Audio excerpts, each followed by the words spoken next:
Hi guys, welcome back to my channel. Karnataka ರಾಜ್ಯ ಸಹಕಾರ ಗ್ರಾಹಕರ ಮಹಾಮಂಡಳಿ ನಿಯಮಿತದಲ್ಲಿ ಹುದ್ದೆಗಳು ಖಾಲಿರುವಂಥದ್ದು. ಎಷ್ಟು ಹುದ್ದೆಗಳು ಖಾಲಿದ್ದಾವೆ, ಪ್ರಾರಂಭದ ದಿನಾಂಕ ಏನು, ಕೊನೆಯ ದಿನಾಂಕ ಏನು, ಕ್ವಾಲಿಫಿಕೇಷನ್ ಏನಾಗಿರ್ಬೇಕು, ಏಜ್ ಎಷ್ಟಿರಬೇಕು, ಸ್ಯಾಲ್ರಿ ಎಷ್ಟಿದೆ, ಯಾವ ರೀತಿಯಾಗಿ ಅಪ್ಲಿಕೇಶನನ್ನು ಸಬ್ಮಿಟ್ ಮಾಡಬೇಕು, ಎಕ್ಸಾಮ್ ಇದೆಯಾ ಇಲ್ವಾ ಅಂತಂದೇಳಿ ಫುಲ್ ಡೀಟೇಲಾಗಿ ಈ ಒಂದು ವಿಡಿಯೋದಲ್ಲಿ ಕಂಪ್ಲೀಟಾಗಿ ನೋಡ್ತಾ ಹೋಗೋಣ. ಎಲ್ಲೂ ಕೂಡ ವಿಡಿಯೋವನ್ನು ಸ್ಕಿಪ್ ಮಾಡಬೇಡ್ರಿ, ಕಂಪ್ಲೀಟಾಗಿ ನೋಡಿರಿ. ಇನ್ನೂ ಕೂಡ ಯಾರೆಲ್ಲ ಸಬ್ಸ್ಕ್ರೈಬ್ ಆಗಿಲ್ಲ ಪ್ಲೀಸ್ ಸಬ್ಸ್ಕ್ರೈಬ್ ಆಗ್ರಿ. ಹಾಗೆ ಲೈಕ್ ಬಟನ್ ಕಾಣಿಸ್ತಾ ಇರುತ್ತೆ, ಲೈಕ್ ಮಾಡಿರಿ. ಲೈಕ್ ಮಾಡಿದ್ರಾ? ಬನ್ನಿ ಇವಾಗ ಒಂದೊಂದಾಗಿ ನೋಡ್ತಾ ಹೋಗೋಣ. ಕರ್ನಾಟಕ ರಾಜ್ಯ ಸಹಕಾರ ಗ್ರಾಹಕರ ಮಹಾಮಂಡಳಿ ನಿಯಮಿತದಲ್ಲಿ ಹುದ್ದೆಗಳು ಖಾಲಿ ಇರುವಂಥದ್ದು. ಈ ಒಂದು ಹುದ್ದೆಗಳಿಗೆ ಆನ್ಲೈನ್ ಮುಖಾಂತರ ಅವ್ರು ಏನು ಮಾಡಿದ್ದಾರೆ, ಅರ್ಜಿಯನ್ನು ಕರೆದಿದ್ದಾರೆ. ಈ ಒಂದು ನೋಟಿಫಿಕೇಷನನ್ನು 8/1/2026 ರಿಲೀಸ್ ಮಾಡಿರುವಂಥದ್ದು. ಇಲ್ಲಿ ನೋಡ್ತಾ ಇರ್ಬೋದು, ಈ ಒಂದು ಸಂಸ್ಥೆ ಇರುವಂಥದ್ದು ಬೆಂಗಳೂರಲ್ಲಿ. 34 ಹುದ್ದೆಗಳು ಇಲ್ಲಿ ಖಾಲಿ ಇರುವಂಥದ್ದು. ಆ ಒಂದು ಹುದ್ದೆಗಳಿಗೆ ಆನ್ಲೈನ್ ಮುಖಾಂತರ ಅರ್ಜಿಯನ್ನು ಕರೆದಿದ್ದಾರೆ. ನೋಡ್ತಾ ಇರ್ಬೋದು ನೀವು, ಹಲವಾರು ಹುದ್ದೆಗಳು ಇಲ್ಲಿ ಖಾಲಿ ಇರುವಂಥದ್ದು. ಒಂದೊಂದಾಗಿ ಈಗ ನೋಡ್ತಾ ಹೋಗೋಣ ಬನ್ನಿ. ಫಸ್ಟ್ ಒನ್ನು ಫಾರ್ಮಾಸಿಸ್ಟ್ ಅಂತಂದೇಳಿ ಹುದ್ದೆಯ ಹೆಸರು. ಇಲ್ಲಿ 7 ಹುದ್ದೆಗಳು ಖಾಲಿ ಇರುವಂಥದ್ದು.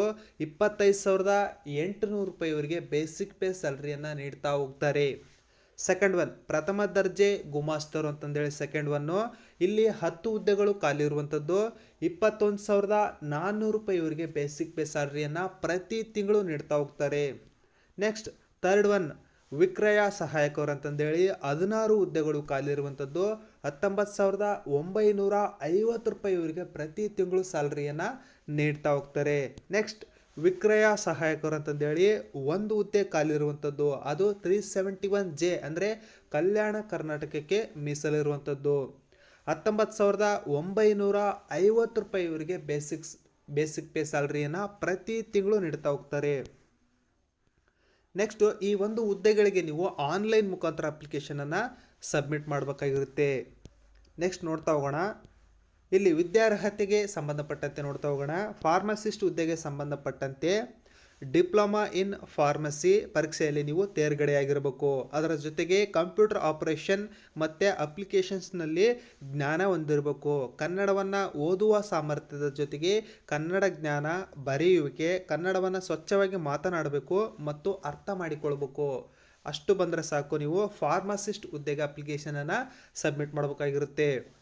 ನೆಕ್ಸ್ಟ್ ಪ್ರಥಮ ದರ್ಜೆ ಗುಮಾಸ್ತರಿಗೆ ಸಂಬಂಧಪಟ್ಟಂತೆ ಯಾವುದಾದ್ರೂ ಒಂದು ಪದವಿಯನ್ನು ಕಂಪ್ಲೀಟ್ ಮಾಡಿರಬೇಕು.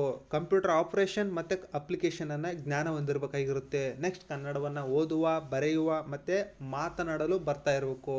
ಅಂತಹ ಅಭ್ಯರ್ಥಿಗಳು ಪ್ರಥಮ ದರ್ಜೆ ಗುಮಾಸ್ತರ ಹುದ್ದೆಗೆ ಅಪ್ಲಿಕೇಶನನ್ನು ಸಬ್ಮಿಟ್ ಮಾಡ್ಬೋದು. ನೆಕ್ಸ್ಟ್ ವಿಕ್ರಯ ಸಹಾಯಕರು ಅಂತಂದೇಳಿ ಈ ಒಂದು ಹುದ್ದೆಗೆ ದ್ವಿತೀಯ PUCಯನ್ನು ಕಂಪ್ಲೀಟ್ ಮಾಡಿರಬೇಕು. ಕಂಪ್ಯೂಟರ್ ಆಪರೇಷನ್ಸ್ ಮತ್ತು ಅಪ್ಲಿಕೇಶನ್ಸ್ನಲ್ಲಿ ಜ್ಞಾನ ಹೊಂದಿರಬೇಕು. ಕನ್ನಡ ಓದುವ ಸಾಮರ್ಥ್ಯದ ಜೊತೆಗೆ ಕನ್ನಡ ಜ್ಞಾನ, ಬರೆಯುವಿಕೆ, ಕನ್ನಡವನ್ನು ಸ್ವಚ್ಛವಾಗಿ ಮಾತನಾಡಬೇಕು ಮತ್ತು ಅರ್ಥ ಮಾಡಿಕೊಳ್ಬೇಕು. ಅಂತಹ ಅಭ್ಯರ್ಥಿಗಳು ಈ ವಿಕ್ರಯ ಸಹಾಯಕರ ಹುದ್ದೆಗೆ ಅಪ್ಲಿಕೇಶನನ್ನು ಸಬ್ಮಿಟ್ ಮಾಡ್ಬೋದು. ಇಲ್ಲಿ ಈ ಒಂದು ಹುದ್ದೆಗೆ ಏಜನ್ನು ನೋಡ್ತಾ ಹೋಗೋಣ. ಎಷ್ಟು ಏಜ್ ಇರಬೇಕಪ್ಪ ಮಿನಿಮಮ್ ಅಂತಂದರೆ ಮಿನಿಮಮ್ 18 ವರ್ಷ ತುಂಬಿರಬೇಕು. ಸಾಮಾನ್ಯ ವರ್ಗದವರಿಗಾದರೆ 18ರಿಂದ 38 ವರ್ಷದೊಳಗಿನ ಎಲ್ಲ ಅಭ್ಯರ್ಥಿಗಳು ಕೂಡ ಅಪ್ಲಿಕೇಶನನ್ನು ಸಬ್ಮಿಟ್ ಮಾಡ್ಬೋದು. ನೆಕ್ಸ್ಟ್ ಪ್ರವರ್ಗ 2A, 2B, 3A, 3B ಇವರಿಗೆ 18ರಿಂದ 41 ವರ್ಷದೊಳಗಿನ ಎಲ್ಲ ಅಭ್ಯರ್ಥಿಗಳು ಕೂಡ ಅಪ್ಲಿಕೇಶನನ್ನು ಸಬ್ಮಿಟ್ ಮಾಡ್ಬೋದು. ನೆಕ್ಸ್ಟ್ ಪರಿಶಿಷ್ಟ ಜಾತಿ ಪ್ರವರ್ಗ A, ಪ್ರವರ್ಗ B, ಪ್ರವರ್ಗ C ಮತ್ತು ಪ್ರವರ್ಗ 1ಗೆ ಸಂಬಂಧಪಟ್ಟಂತೆ ಅಭ್ಯರ್ಥಿಗಳೆಲ್ಲರೂ ಕೂಡ 18ರಿಂದ 43 ವರ್ಷದೊಳಗಿನ ಎಲ್ಲ ಅಭ್ಯರ್ಥಿಗಳು ಕೂಡ ಅಪ್ಲಿಕೇಶನನ್ನು ಸಬ್ಮಿಟ್ ಮಾಡ್ಬೋದು. ಇಲ್ಲಿ ಕೆಲವೊಂದಷ್ಟು ಅಭ್ಯರ್ಥಿಗಳಿಗೆ ಅವ್ರೇನು ಮಾಡಿದಾರಪ್ಪ ಅಂತಂದರೆ ವಯೋಮಿತಿ ಸಡಿಲಿಕೆಯನ್ನು ಮಾಡಿರುವಂಥದ್ದು. ಅದು ಫಿಸಿಕಲ್ ಹ್ಯಾಂಡಿಕ್ಯಾಪ್ಡ್ ಇರುವಂಥವ್ರಿಗೆ ಮತ್ತು ವಿಧವೆಯರಿಗೆ ಮತ್ತು ಮಾಜಿ ಸೈನಿಕರಿಗೆ ಅವರು ಏಜ್ ರಿಲ್ಯಾಕ್ಸೇಷನನ್ನು ನೀಡಿರುವಂಥದ್ದು.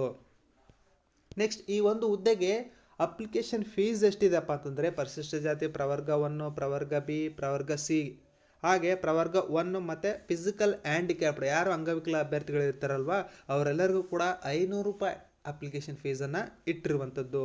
ನೆಕ್ಸ್ಟ್ ಇತರೆ ವರ್ಗದ ಅಭ್ಯರ್ಥಿಗಳಿಗೆ 1000 ರೂಪಾಯಿ ಇವರು ಅಪ್ಲಿಕೇಶನ್ ಫೀಸನ್ನು ಇಟ್ಟಿರುವಂಥದ್ದು. ನೆಕ್ಸ್ಟ್ ಅರ್ಜಿ ಸಲ್ಲಿಸೋದಕ್ಕೆ ಪ್ರಾರಂಭದ ದಿನಾಂಕ ಬಂದು 9/1/2026 ಪ್ರಾರಂಭದ ದಿನಾಂಕ ಆಗಿರುತ್ತೆ.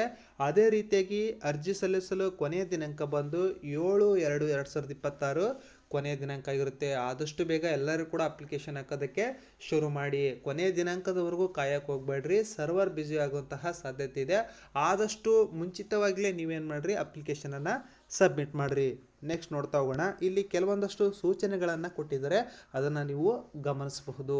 ಈ ಒಂದು PDF ಅನ್ನು ನನ್ನ ಟೆಲಿಗ್ರಾಮ್ ಚಾನಲಲ್ಲಿ ಕೊಟ್ಟಿರ್ತೀನಿ. ನೀವು ನನ್ನ ಟೆಲಿಗ್ರಾಮ್ ಚಾನಲ್ ಲಿಂಕ್ನು ಕೂಡ ಈ ವಿಡಿಯೋ ಡಿಸ್ಕ್ರಿಪ್ಷನ್ ಬಾಕ್ಸ್ನಲ್ಲಿ ಕೊಟ್ಟಿರ್ತೀನಿ. Telegram channel link plus WhatsApp link ಎರಡೂ ಕೂಡ ಕೊಟ್ಟಿರ್ತೀನಿ. ಆದಷ್ಟು ಬೇಗ ಎಲ್ಲರೂ ಕೂಡ ಜಾಯ್ನ್ ಆಗ್ರಿ. ಈ ಒಂದು PDF ಅನ್ನು ನಾನು ಟೆಲಿಗ್ರಾಮ್ ಚಾನಲಲ್ಲಿ ಕೊಟ್ಟಿರ್ತೀನಿ, ಡೌನ್ಲೋಡ್ ಮಾಡ್ಕೊಳ್ರಿ, ನೀಟಾಗಿ ಇನ್ನೊಂದು ಸಲ ಓದ್ಕೊಳ್ರಿ, ಆಮೇಲೆ ಅಪ್ಲಿಕೇಶನ್ ಹಾಕೋದಕ್ಕೆ ಶುರು ಮಾಡಿರಿ. ಈ ಒಂದು ಹುದ್ದೆಗಳಿಗೆ ನೀವು ಆನ್ಲೈನ್ ಮುಖಾಂತರ ನೀವು ಅಪ್ಲಿಕೇಶನನ್ನು ಸಬ್ಮಿಟ್ ಮಾಡಬೇಕಾಗಿರುತ್ತೆ. ನೆಕ್ಸ್ಟ್ ನೋಡ್ತಾ ಹೋಗೋಣ. ಆನ್ಲೈನ್ ವಿಳಾಸ ಬಂದು https://virtualofficer.com/KSCCF2026 ಅಂತಂದೇಳಿ ನೀವೇನಾದರೂ ಗೂಗಲಲ್ಲಿ ಸರ್ಚ್ ಕೊಟ್ಟರೆ ಅಲ್ಲಿ ಮೇನ್ ವೆಬ್ಸೈಟ್ ಓಪನ್ ಆಗುತ್ತೆ. ಅಲ್ಲಿಂದ ನೀವು ಅಪ್ಲಿಕೇಶನನ್ನು ಸಬ್ಮಿಟ್ ಮಾಡ್ಬೋದು. ಯಾವ ರೀತಿಯಾಗಿ ಅಪ್ಲಿಕೇಶನನ್ನು ಸಬ್ಮಿಟ್ ಮಾಡಬೇಕು ಅನ್ನೋದು ಕೂಡ ಹಂತ ಹಂತವಾಗಿ ಅವರು ಕೊಟ್ಟಿದ್ದಾರೆ. ಈ ಒಂದು PDF ಅನ್ನು ನೀವು ಟೆಲಿಗ್ರಾಮ್ ಚಾನಲಲ್ಲಿ ಡೌನ್ಲೋಡ್ ಮಾಡಿಕೊಂಡು ನಿಧಾನಕ್ಕೆ ಓದ್ಕೊಂಡು ಅದ್ರ ಪ್ರಕಾರ ನೀವೇನು ಮಾಡಿರಿ, ಅಪ್ಲಿಕೇಶನನ್ನು ಸಬ್ಮಿಟ್ ಮಾಡಿರಿ. ನೆಕ್ಸ್ಟು ಇಲ್ಲಿ ಅವರು ಫೋಟೋವನ್ನು ಯಾವ ರೀತಿಯಾಗಿ ಕಟ್ ಮಾಡ್ಕೊಳ್ಬೇಕು ಅನ್ನೋದನ್ನು ಕೂಡ ಕೊಟ್ಟಿದ್ದಾರೆ. ಇದು ಕೂಡ ಬಹಳ ಇಂಪಾರ್ಟೆಂಟ್ ಆಗಿರುತ್ತೆ. ಕೆಲವೊಂದಷ್ಟು ಅಭ್ಯರ್ಥಿಗಳಿಗೆ ಅಪ್ಲಿಕೇಶನ್ ಹಾಕೋದಕ್ಕೆ ಗೊತ್ತು, ಬಟ್ ಫೋಟೋವನ್ನು ಯಾವ ರೀತಿಯಾಗಿ ಕಟ್ ಮಾಡ್ಕೊಳ್ಬೇಕು ಅನ್ನೋದು ಕೂಡ ಗೊತ್ತಿರಲ್ಲ. ಅದು ಇವರು ಕೊಟ್ಟಿದ್ದಾರೆ. ಇದರ ಪ್ರಕಾರನೇ ನೀವೇನು ಮಾಡಿರಿ, ಫೋಟೋವನ್ನು ಕ್ರಾಪ್ ಮಾಡಿಕೊಂಡು ಅಪ್ಲಿಕೇಶನನ್ನು ಸಬ್ಮಿಟ್ ಮಾಡಿರಿ. ಇಲ್ಲಿ ಎಕ್ಸಾಮನ್ನು ಕೂಡ ಕಂಡಕ್ಟ್ ಮಾಡ್ತಾರೆ. ಯಾವ ರೀತಿಯಾಗಿ ಕಂಡಕ್ಟ್ ಮಾಡ್ತಾರೆ, ಎಷ್ಟು ಅಂಕಗಳಿಗೆ ಕಂಡಕ್ಟ್ ಮಾಡ್ತಾರೆ ಅಂತಂದೇಳಿ ಈಗ ನೋಡ್ತಾ ಹೋಗೋಣ. ಇಲ್ಲಿ ಲಿಖಿತ ಪರೀಕ್ಷೆ ಇರುತ್ತೆ. ಲಿಖಿತ ಪರೀಕ್ಷೆಗೆ 200 ಅಂಕಗಳಿಗೆ ನಿಮಗೆ ಎಕ್ಸಾಮನ್ನು ಕಂಡಕ್ಟ್ ಮಾಡ್ತಾರೆ. ಇದರಲ್ಲಿ ಒಳ್ಳೆಯ ಅಂಕಗಳನ್ನು ಗಳಿಸಿದಂಥವ್ರಿಗೆ ಅವ್ರು ಏನು ಮಾಡ್ತಾ ಹೋಗ್ತಾರೆ, 1:5 ಅಂತಂದೇಳಿ ಒಂದು ಹುದ್ದೆಗೆ 5 ಅಭ್ಯರ್ಥಿಗಳಂತೆ ಅವ್ರು ಏನು ಮಾಡ್ತಾ ಹೋಗ್ತಾರೆ, ವೆರಿಫಿಕೇಷನ್ಗೆ ಕರಿತಾ ಹೋಗ್ತಾರೆ. ಆದಷ್ಟು ಕೂಡ ಎಲ್ಲರೂ ನೀಟಾಗಿ ಸ್ಟಡಿ ಮಾಡಿಕೊಂಡು ಚೆನ್ನಾಗಿ ಸ್ಕೋರ್ ಮಾಡಿದರೆ ನೀವು ಸಂದರ್ಶನಕ್ಕೆ ಸೆಲೆಕ್ಟ್ ಆಗುವಂತಹ ಸಾಧ್ಯತೆ ತುಂಬ ಇದೆ. 1:5 ಒಂದು ಹುದ್ದೆಗೆ 5 ಅಭ್ಯರ್ಥಿಗಳಂತೆ ಅವ್ರು ಏನು ಮಾಡ್ತಾರೆ, ಡಾಕ್ಯುಮೆಂಟ್ ವೆರಿಫಿಕೇಷನ್ನು ಮತ್ತು ಸಂದರ್ಶನವನ್ನು ತೆಗೆದುಕೊಳ್ತಾ ಹೋಗ್ತಾರೆ. ಆದಷ್ಟು ನೀಟಾಗಿ ನೀವೇನು ಮಾಡಿರಿ, ಸ್ಟಡಿಯನ್ನು ಮಾಡಿರಿ. ಈ ಸಿಲೆಬಸ್ಸನ್ನು ಕೊಟ್ಟಿದ್ದಾರೆ, ಈ ಸಿಲೆಬಸ್ ಪ್ರಕಾರ ನೀವೇನು ಮಾಡಿರಿ, ಸ್ಟಡಿಯನ್ನು ಮಾಡ್ತಾ ಹೋಗ್ರಿ. ಇಲ್ಲಿ 200 ಅಂಕಗಳಿಗೆ ನಿಮಗೆ ಎಕ್ಸಾಮನ್ನು ಕಂಡಕ್ಟ್ ಮಾಡ್ತಾರೆ. ನೆಕ್ಸ್ಟು ಇಲ್ಲಿ ನಮೂನೆಗಳನ್ನೆಲ್ಲ ಕೊಟ್ಟಿದ್ದಾರೆ.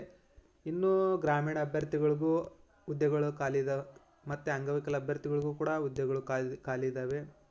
ಎಲ್ಲ ನೋಡಿಕೊಂಡು ಅಪ್ಲಿಕೇಶನನ್ನು ಸಬ್ಮಿಟ್ ಮಾಡಿರಿ. ಇನ್ನೂ ಕೂಡ ಯಾರೆಲ್ಲ ಹುದ್ದೆಗಳಿಗೆ ಅಪ್ಲಿಕೇಶನ್ ಹಾಕಿಲ್ಲ, ಆದಷ್ಟು ಕೂಡ ಅಪ್ಲಿಕೇಶನನ್ನು ಸಬ್ಮಿಟ್ ಮಾಡಿರಿ. ಕೊನೆಯ ದಿನಾಂಕವರೆಗೂ ಕಾಯಕ್ಕೆ ಹೋಗ್ಬೇಡ್ರಿ. ಆಮೇಲೆ ಸರ್ವರ್ ಬ್ಯುಸಿ ಆಯಿತು. ಆಮೇಲೆ ಇನ್ನೂ ಕೆಲವೊಂದಷ್ಟು ಅಭ್ಯರ್ಥಿಗಳು ಅಪ್ಲಿಕೇಶನನ್ನು ಹಾಕಿರ್ತೀರಿ, ಅದರ ಪ್ರಿಂಟೌಟನ್ನು ತೊಗೊಂಡಿರಲ್ಲ. ಆದಷ್ಟು ಏನು ಮಾಡಿರಿ ಅಂತಂದರೆ, ಒಂದು ಅಪ್ಲಿಕೇಶನ್ ಪ್ರಿಂಟೌಟನ್ನು ನಿಮಗೆ ಮೇಲಲ್ಲಿ ಹಾಕೊಂಡ್ಬಿಡಿ. ಒಂದು ಫೈಲಿಗೆ ಹಾಕೋರಿ, ಒಂದು ಮೇಲಲ್ಲಿ ಹಾಕೊಂಡು ಇಟ್ಕೊಂಡ್ಬಿಡ್ರಿ. ಆಮೇಲೆ ಕಳೆದೋಯ್ತು ಅಂದ್ರೂ ಮೇಲಲ್ಲಿ ಇದ್ದೇ ಇರುತ್ತೆ. ಇದನ್ನು ನೀವು ಮರೆಯೋಕ್ಕೆ ಹೋಗ್ಬೇಡ್ರಿ.